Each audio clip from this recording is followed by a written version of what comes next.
Assalamualaikum. Kak Mik nak bagi satu testimoni sharing daripada Kak Mik, di mana Kak Mik 23 tahun mengalami masalah slip disc dan Kak Mik boleh pulih 100% hanya dalam masa 6 bulan sahaja. 3 bulan yang pertama tu Kak Mik buat treatment, 3 bulan yang kedua tu Kak Mik lebih memberi kepulihan kepada masalah slip disc Kak Mik. Jadi hari pertama Kak Mik jumpa dengan syarikat Walten, Kak Mik ambil VR4 sebanyak 8 biji. Daripada Kak Mik tegak macam ni tak boleh pusing pinggang, hari tu Kak Mik terus boleh pusing pinggang. Dan hari kedua Kak Mik semakin bersemangat untuk Kak Mik pulih daripada slip disc 23 tahun tadi.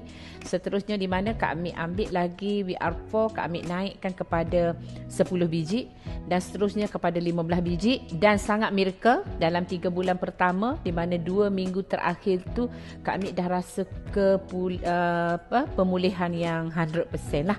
Dan Alhamdulillah sehingga ke hari ini Kak Mik kadang-kadang termenung, mana pergi slip disc Kak Mik kan.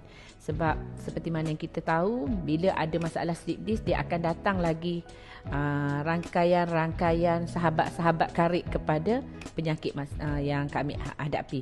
Jadi apa yang Kak Mik sarankan dekat sini, untuk yang ada masalah slip disc, anda kena treatment dulu BMI anda kepada BMI yang ideal, dengan produk Wprotein, dengan produk vitamin dan juga VR4, dan seterusnya anda kena tambahkan lagi dengan Vmax, tambahkan lagi dengan Black Tea, dan jangan putus, jangan stop untuk terus consume dengan VR4. Jadi Alhamdulillah sehingga ke hari ini selama 2 tahun Kak Mik memang tak pernah tinggal VR4.